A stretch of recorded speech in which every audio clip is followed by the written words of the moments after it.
Image stabilization is the process where the camera reduces unwanted movement by moving either the lens elements themselves or the camera sensor or a combination of the two to counteract the motion that comes from a hand holding a camera. This can result in smoother, more fluid video or longer exposure handheld photographs. Let's take a look at how to control image stabilization using native Panasonic lenses. The lens that I have on the camera right now is the 24-105. This lens has stabilization built into the lens itself. It also has a switch over here allowing me to turn that stabilization on and off. If I turn the stabilization off on the lens, it's important to know that this shuts down stabilization for the entire system. It's not just in the lens itself. That physical switch is just a convenient option to quickly turn that on or off. But not all lenses have stabilization built into them, and so therefore, of course, not all lenses have a switch. Let me swap out lenses here.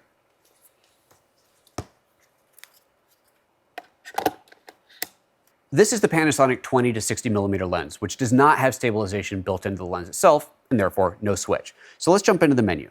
The first thing I'll point out is that you'll find the exact same options under both the photo and the video menu. Under the photo menu, you'll find it under Others, Photo 1, and then Image Stabilizer. But if we back out of here and go down to the video mode, you'll find it under Others, Video, Image Stabilizer. And these are the exact same options. They're only listed in both places for a matter of convenience. If you're shooting just photo or just video, this way you don't need to jump back and forth between the menus. Let's take a look at these options. Under the first menu, Operation Mode, you can turn off the stabilizer. And if you have a lens with a switch on the lens, then this option won't be there. I can turn it off, or I can go to the normal mode or the panning auto mode. In the normal mode, the stabilizer is always working in all directions, up, down, left, right, and so on.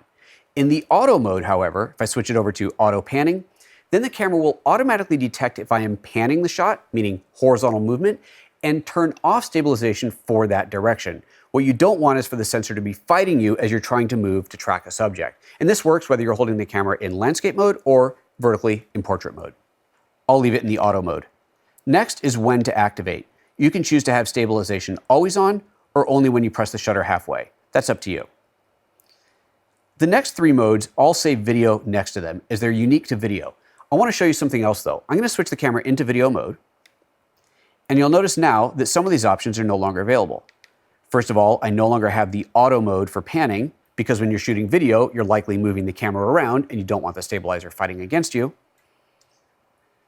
And the when to activate mode is disabled completely. This is especially important if you have an external recorder on, as the camera needs to always be stabilizing the shots.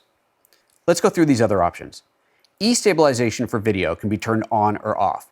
This is a third level of stabilization. It is a digital or electronic stabilization where the image is actually punched into the sensor a little bit, and then the image shifts around the sensor to add stabilization. This can be combined with the optical stabilization and the sensor stabilization, giving you 3 levels of stabilization. It makes for an incredibly smooth shot. The one side effect of this is it does punch into your shot a little bit, giving you a slightly tighter crop of your image. Next is Boost I.S, again for video only. This is an extreme stabilization mode designed for simulating a locked shot, as if the camera was on a tripod. It will keep a very, very tight level of stabilization, but if you try to move the camera at all, it will fight against you. So you only want to use this if you're simulating a tripod shot, but you don't have a tripod.